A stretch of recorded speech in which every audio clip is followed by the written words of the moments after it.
Tuao Kakiao, Mio Kisagao, Nots, Nasiga Sun Kisagao Pisim, Wasis, Gua, Wikask, Otsinia, Nippon Naskumun, Kakiao, Mio Kisagao, Nots Mamo Tawimo, Nippon Naskuten Kitse Watson, so Kisuan. So that was me admonishing Natan for eating into my time. But I'm really pleased to be with you here today, everyone, to have these important conversations, to thank Monica and the entire Upstream team for planning this event today. I'm sorry that I missed yesterday. It looked incredibly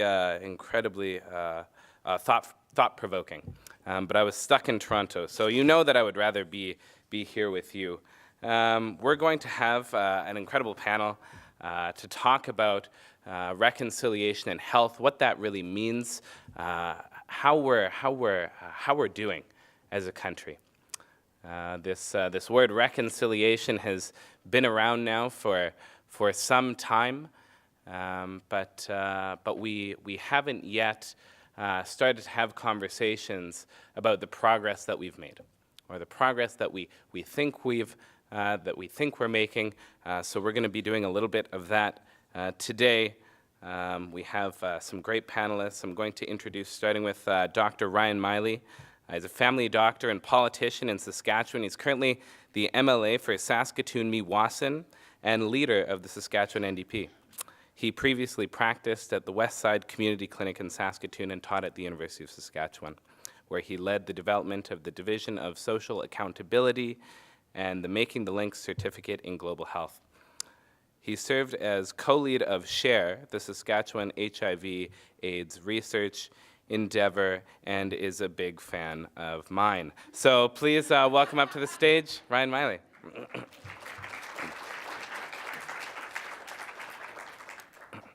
The next panelist is Lorraine Rekmans.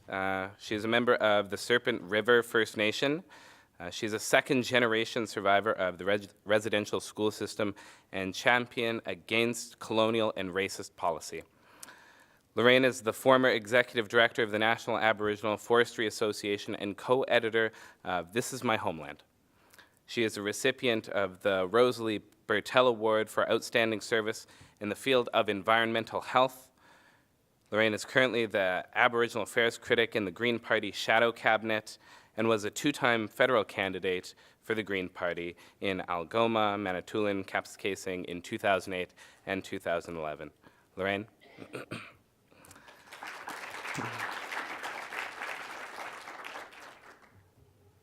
Our last panelist from Taku River Tlingit First Nation in BC, Rose LeMay, brings 20 years of experience in Indigenous health and health systems to the position of CEO of the IRG. Based on her experience of facilitating group learning on the topic of reconciliation across Canada, Rose brings a strong sense of hope for First Nations, Inuit, and Métis people, and for Canada. She is an alumnus of the Governor General's Canadian Leadership Program and a certified First Nations health manager. Rose is the founding international chair of the, is this a Māori word? Whareata. I used to live in New Zealand. See, that's coming back.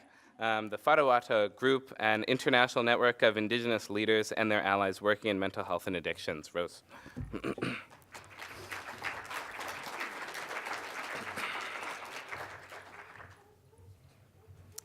So I'm very excited to be up here. I've just realized that I've signed up to stand for the next 45 minutes, which is fine, I guess.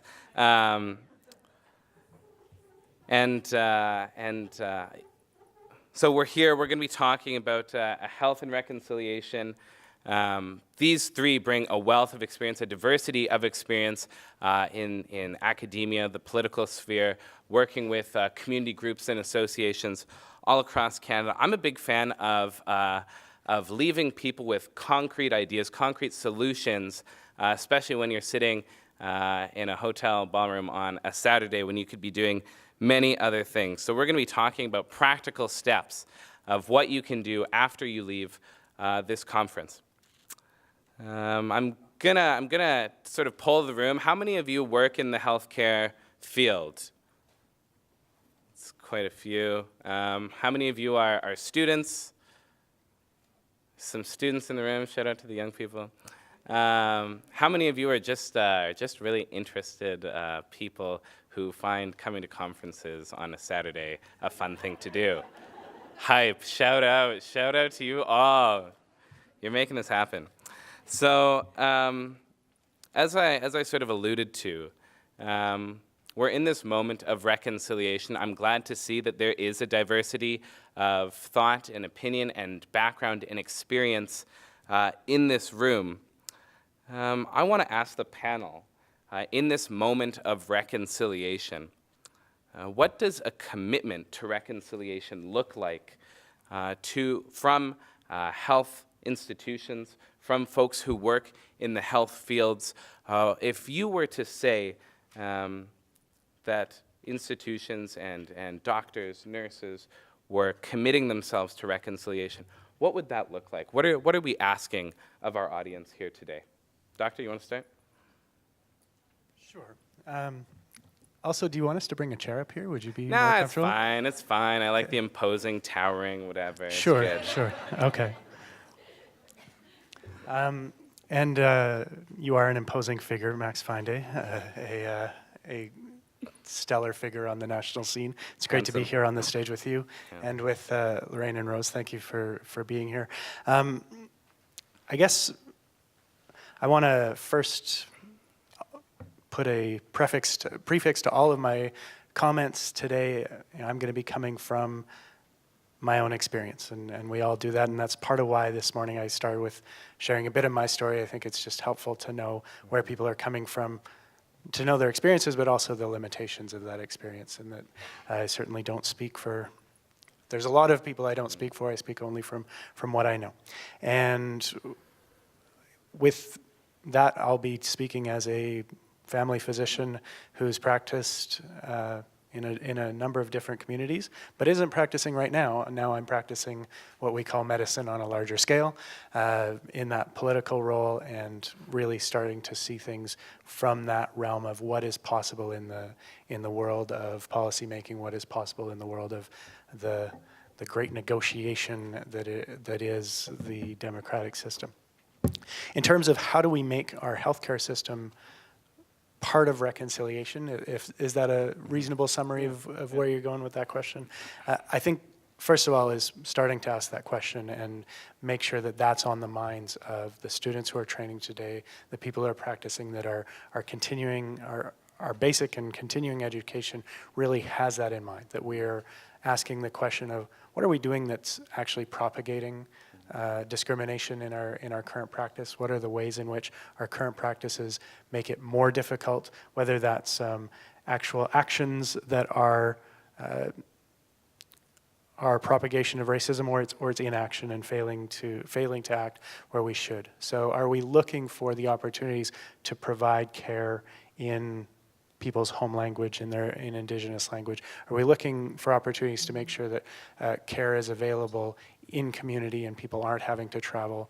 Are we looking for opportunities to make sure that we're training people from Indigenous communities to be able to be the practitioners so that people can actually see themselves in those they go to seek care? And there are many ways in which our system is colonial, many ways in which our system is difficult for people to access, to get the care that they need and to feel respected. And really, it's a pretty extreme process to figure out how we make those changes. These conversations are part of that. It also requires political leadership at the provincial and federal level to say, we expect healthcare services to be delivered in a way that's respectful and appropriate, but also that are delivered in a way that's equitable, that recognizes that there are big differences, big inequities, big gaps in the outcomes, and that the choices that are made need to be evaluated through the lens of, are we actually getting anywhere? Are we making any improvement? Are we making the changes that need to be made? Thank you. How long do I have? First, I'd like to say thank you to Marcia for her remarks and her story about the gardener. And I just realized that I'm a really strong pink flower. Thank you. So I've spent a lot of time working in Indigenous communities and working on Indigenous issues, and I really feel like a fish out of stream here because I don't have a background in healthcare. And I am trained as a journalist. I'm an environmental activist, and I'm an MP wannabe. Oh, good. So I've run actually 3 times for the Green Party of Canada, which means that I'll never give up, or I just don't know when to quit. So I thought a lot about reconciliation, and I think about it in broad terms, and I like to think of Jasper Friendly Bear. How many people remember Jasper Friendly Bear? And Jasper says, watch for the signs. That's his advice to us, and it's looking for those signals. Ryan talked a little bit about setting the agenda, political agenda, sending out the signal that is clear to provinces and to care providers. What is the agenda? What's the strategy? What are the criterias? What are the indicators? And how did we actually come to those? Did we work jointly with Indigenous communities to set the agenda, to identify what the criteria and indicators were so that we could agree on when success was actually achieved? What's the health strategy? What is the plan? But reconciliation, like I think of it in broad terms, and the signals that, that are sent to me, or they come from, Canada's will or the lack of political will. Now, if we look at the Constitution and we look at Section 35, it actually puts a limit on Aboriginal rights in a lot of ways. So there's no talk of constitutional reform at all in this discussion about reconciliation. Canada has taken the initiative to identify and define and describe Indigenous peoples and puts them in categories of Inuit, First Nation, and Métis. And the gap in that area is that the government of Canada says it wants to negotiate on a nation-to-nation basis. However, nations are never described or self-determined or identified or defined. It's still a discussion about Canada dealing with First Nations, which are band governments created through the Indian Act. So there's the big picture about where is that signal that says Canada is absolutely serious about reconciliation. And so the discussions should be, the direction that comes out of the UN Declaration on the Rights of Indigenous People is about protecting nations, defining a nation. A nation is a people with a land base, a culture, and a language. And our signal today tells us that Indigenous people occupy 0.35% of Canada's land base. Yet, in the discussion of reconciliation and the big picture, like Jasper Friendly Bear says, watch for the signs, where is the clear signal that access to land and resources is an agenda item on the table in this discussion of reconciliation? It's a key missing piece. So the missing pieces, from my perspective, are key. Who are we? Where's our land? Those are the questions that we have as Indigenous people. So the strategy has to be, big. It has to be really big for the Canadian government to expect Indigenous people to take this movement seriously, to say that reconciliation is real, where the Canadian government is willing to put money on the table and resource communities so they can self-determine, identify themselves, and describe their own and original governance structures. I'd like to thank Nathan for describing the leadership in his territory, calling presidents of corporations. So that is a gap in terms of the original governance structures. The original nations were not incorporated entities. So, we're in a world that's pushing us to create corporate entities to represent our nations, which is contrary to, sovereignty perspectives. So I'll leave it there because I could go on, and but I really appreciate being here and having a chance to talk. Thank you. So talking about how institutions can transform themselves to meet what we're asking in terms of reconciliation, how healthcare professionals can equip themselves to be allies in what we're asking in terms of reconciliation. Thank you. Thank you. I apologize in advance. I've only had 2 cups of coffee yet, so this is going to go a little bit rough. I do want to actually focus specifically on the healthcare sector, because we are talking about health. Health has not made significant shifts in this country due to federal government leadership. Health in this country has shifted based on leaders like you leading your organizations. Public smoking started from a public health officer in BC, and we made the shift in the country in 15 years. All the discussions around marijuana have started from health sectors, have given us a balance of discourse from both sides, has really shifted the conversation in the country. We have numerous examples where change has been initiated from within the sector, and I think this is the place where it should start for reconciliation and cultural competence in the healthcare sector. This is us. We do this. And there are a whole bunch of examples of organizations which have done it. Canadian Institute for Health Information, they're a leader on their reconciliation journey. Briere here in Ottawa has started on that journey. And I appreciate that you use the word transform. So what would a commitment look like for a healthcare organization? I think there is first some learning. And there's learning on 2 really important points. Is our healthcare sector is based on 140 years of institutionalized racism, and to be quite honest, we have a race-based healthcare system. The Canada Healthcare Act, its 4 principles, do not apply to me as a First Nations. I do not have portability.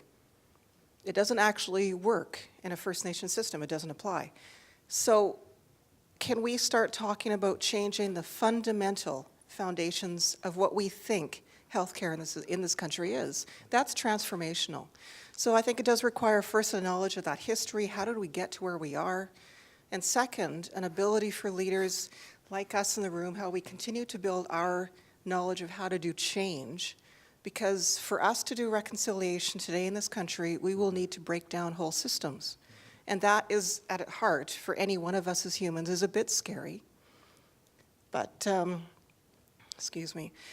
I don't want to be writing, the briefing note in which we are justifying maintaining the status quo. Now is the time. Rose, can I ask you to go a little further than that? Can you give the audience an example where you see transformation occurring in a good way? An example for the country where a health institution, whether it's a hospital or a health authority, has done this work well, and what that looked like? Can I talk about a combination of a number of organizations? You can talk about whatever you I've want seen? to. Okay. Yeah.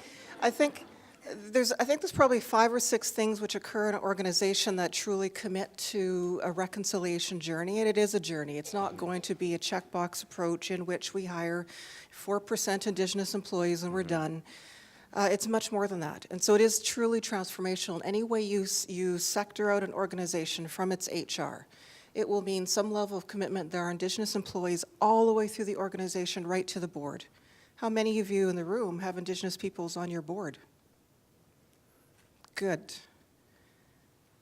How about we actually do, is to close the gap in the next 10 years, 100 more Indigenous governors on big urban and regional health organizations.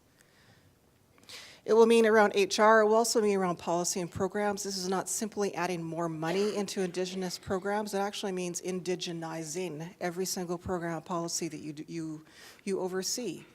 So that when any First Nations or Inuit or Métis walks up into your office, they say, this is my health center. I feel safe here. I feel respected for who I am. That requires a whole bunch of learning across the whole organization. That requires challenging racism, omission, and commission. And right now in this country, we see both. We see violent acts of racism. There are places in this world, in this country, that I'm scared to go to. I am scared to go to places in this country. It wasn't this bad a few years ago, it's gotten worse. But in the healthcare system, what we really need to challenge is actually the omission side of racism. Where are we not providing excellent services for Indigenous? What are the barriers? What are the reasons that we're telling ourselves, oh, well, that treatment won't work. Oh, well, this is not going to be, not today, we'll delay it, as Marcia said. That's racism. And so how do we challenge it in the whole healthcare system so that we are accountable for the outcomes for every First Nation, Inuit, and Métis? Thank you. I want to get back to the point that Ryan and Lorraine, you were talking about the lack of political will and the need for strong political leadership in terms of putting this on the agenda. I know that often politicians are held to polls. They get reports from what Canadians actually are thinking around these issues. And a lot of times when we talk about Indigenous issues, we see that although there might be progress within the younger generation, where younger non-Indigenous Canadians are more likely to believe in treaty and Indigenous rights, are more likely to look upon their Indigenous classmates and peers more favorably than my parents' generation did, or certainly my grandparents' generation did, we still face a lot of ignorance that exists in communities right across the country, particularly those communities who are in close proximity to First Nations or Métis or Inuit communities. There's still a lot of racism that exists in this country. How do you get that political will? How do you get that political leadership that's needed when it might hurt you at the ballot box? Right? Okay. My experience has been that every time you have a majority government in Canada, Indigenous rights issues are treated like a football, and they're just sort of passed back and forth, and a program might begin and a new government is elected and that program's canceled. So in terms of making progress, it should be, it should be straight ahead and upward. However, we see that we're not really getting anywhere, and you think we're spinning our wheels in terms of, governments need to cooperate. I am an advocate for electoral reform, and I look at democracy, and I think we talk about democracy, and I think someone used the word this morning, and I thought we have to be honest. I mean, truth and reconciliation requires that we are extremely honest with ourselves, and we have to ask the question, do we live in a democracy when 30% of the votes is going to get you a majority government? We have adopted these systems in our communities. We were forced to adopt those systems under the Indian Act to elect leadership, elect chiefs, using a first-past-the-post system, which is quite divisive at the community level. So we see that in operation in a microcosm at a community level, where half the community votes for Chief X and the other half of the community votes for Chief Y, and the community just bats it back and forth every 2 or 3 years, depending on what their election cycle is, and it doesn't entice you into cooperative decision-making models.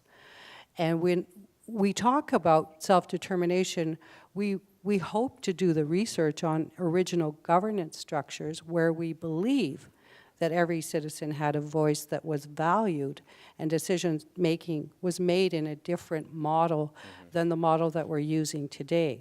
So we see the gap. We see how Indigenous rights are treated from one government to another. The fact that we can't resolve the drinking water crisis on First Nations, despite the successive promises of majority governments who have complete political control. It's a majority government that can't be outvoted in the House of Commons. And yet still, why is it not resolved? So the political will has to be there, but the political systems must change so that we are participating in a true democracy which changes our decision-making model, which enables us to make progress over time and continue striving towards goals and objectives that we agree on. Miigwech? Thanks for that question, and this is one of my great preoccupations in my current occupation, thinking about exactly how do we translate this recognized need to do this work into the political will. And for me, it means making sure that the public in Saskatchewan agrees that this is something that we want to do, so that then in a position to take action, I'll actually have the mandate to do so.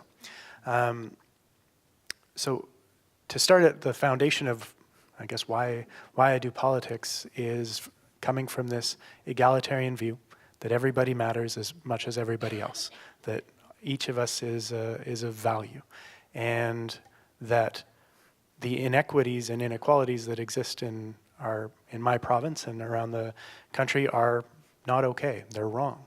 And add that to what would right look like? What would good look like? Good looks like where the pink and the red flowers get as much water and plant food as sunlight.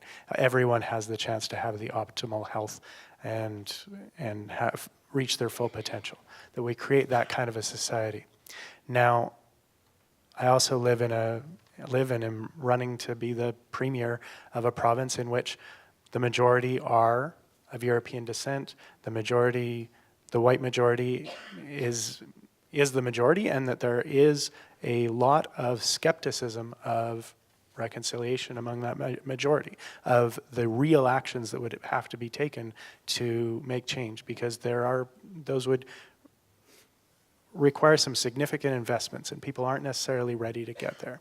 And so we have to have some of this discussion and address some of the existing barriers to action before we can actually move on and take action. And I was really interested in what Marcia had to say, and I was also really interested to listen to Marcia. We've met many times. She was my senior when she was a resident in Saskatoon, and I learned from her about managing hypertension and continue to learn from her today. And she was talking about rights versus benevolence, and I think that's a really good place to start. I'm going to add one more category, but I want to talk a little bit about each of those as we approach these conversations and try to get people to the place where they're willing to take action. So absolutely, this is a matter of justice.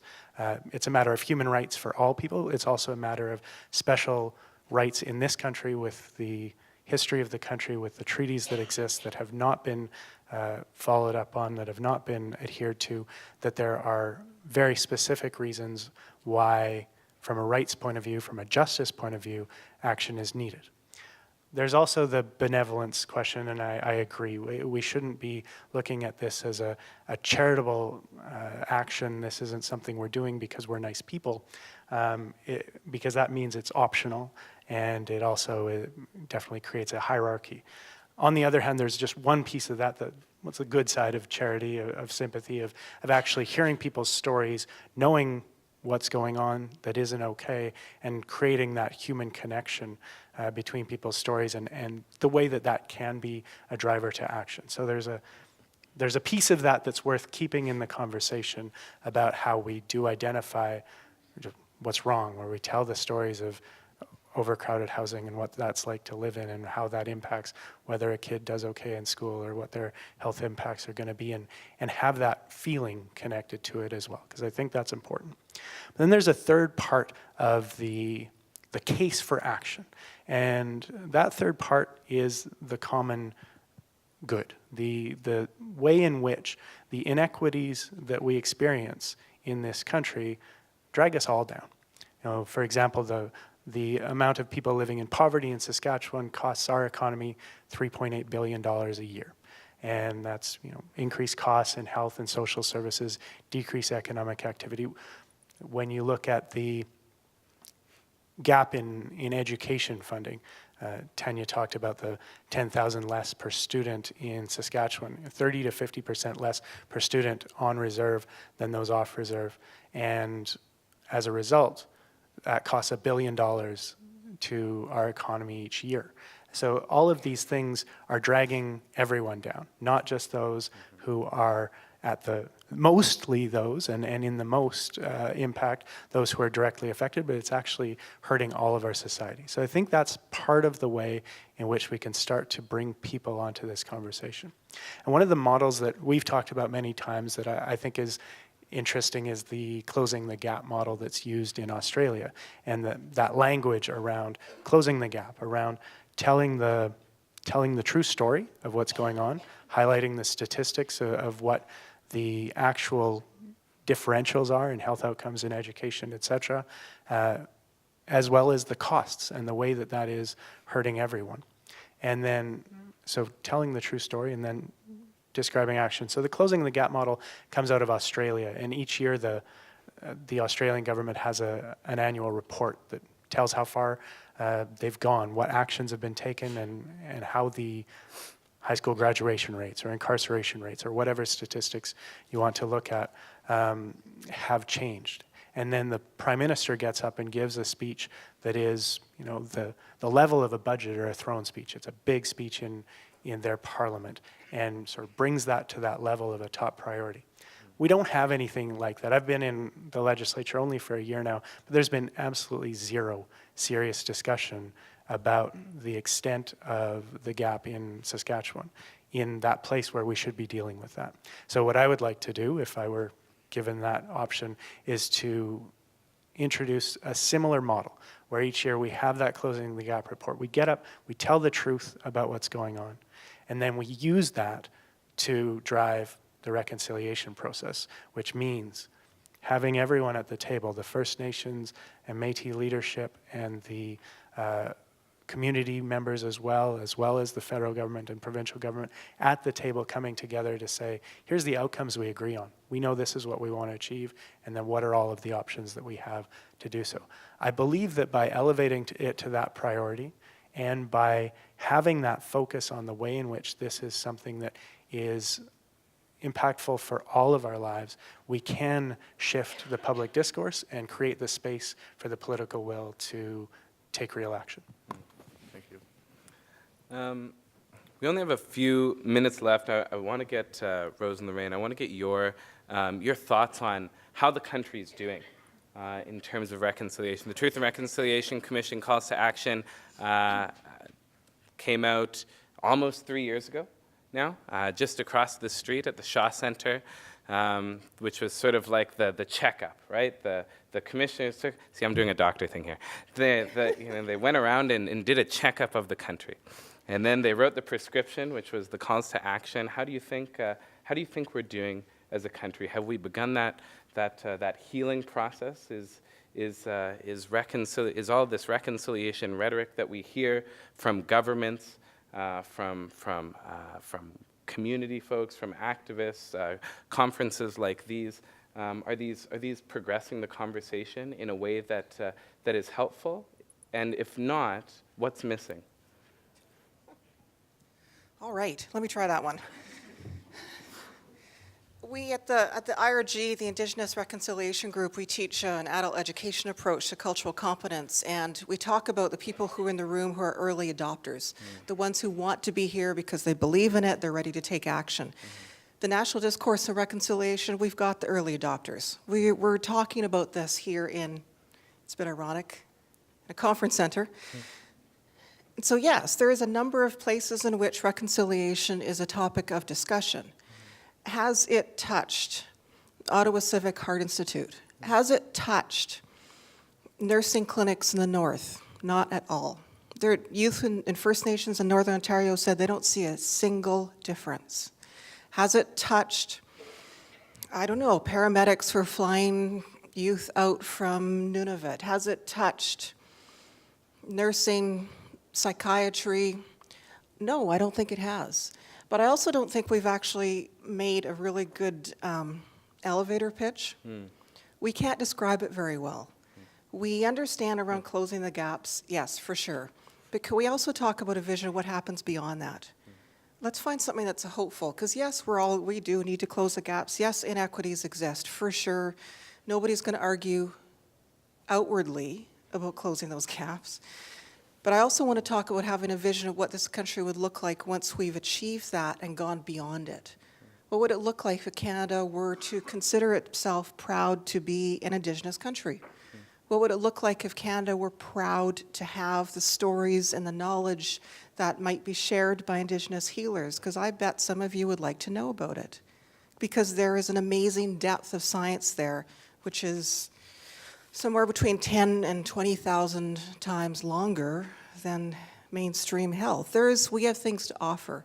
So we need to also close the gap, but we also need to figure out a way to talk about the contributions and the partnership, something that we can look forward to. Thank you for the question. I think it's an important question.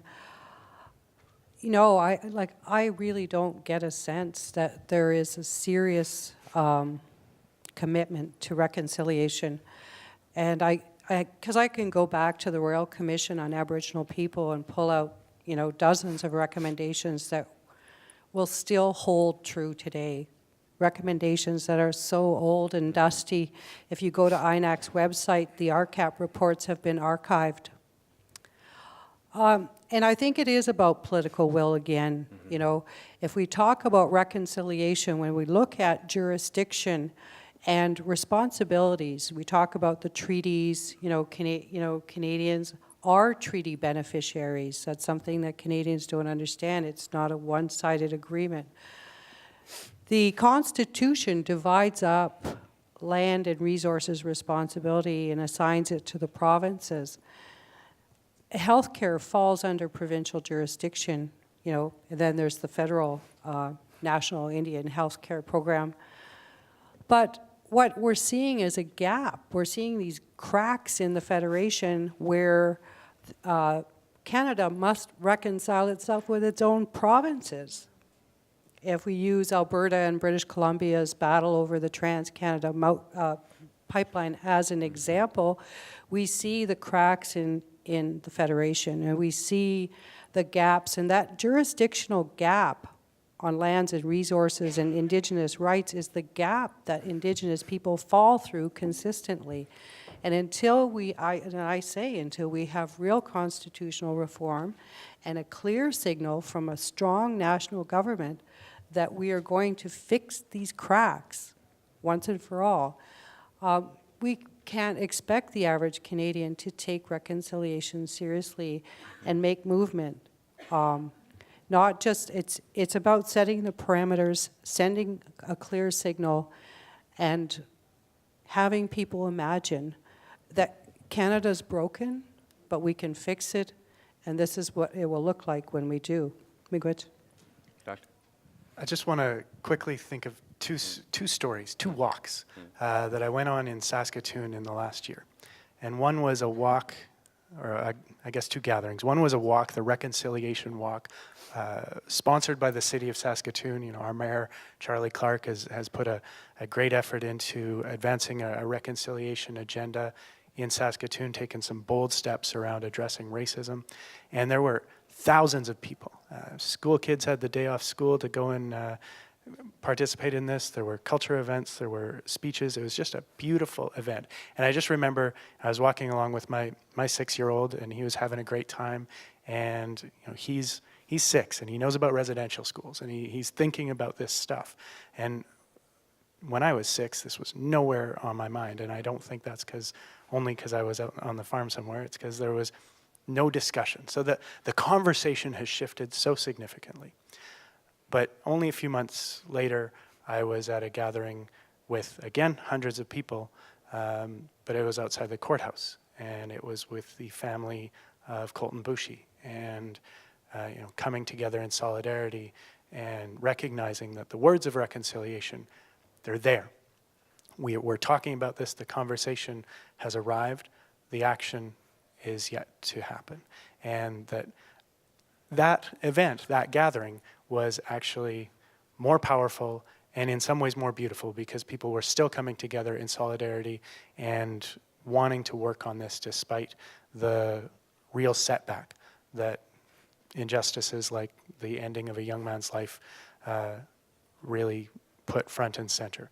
And so I think the conversation is happening. I have hope, but hope will not be enough. We need to get to work. Great. Thank you so much. Unfortunately, that is the end of this panel. I hope that this conversation has given you something to think about. You've been told here today that as a country, we still need the political leadership to advance reconciliation. You've been told today that our healthcare system is race-based.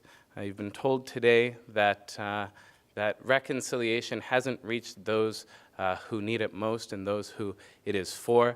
I encourage all of you to reflect on what that means and what comes next in your work, in your life, and in your allyship that we've talked so much about. I want to thank all of our incredible panelists for sharing their knowledge. I know when I'm at the end right before lunch, I know when to shut it down right on time. So I just want to remind people that that Nata and Ryan have agreed to a charity boxing match right in front of the hotel. So I'm going to be going Facebook Live for that. You can donate to Upstream to support that. I'm just kidding. But thank you so much, everybody. Nipinanaskumun. Thanks. Yeah, that's good. Thank you.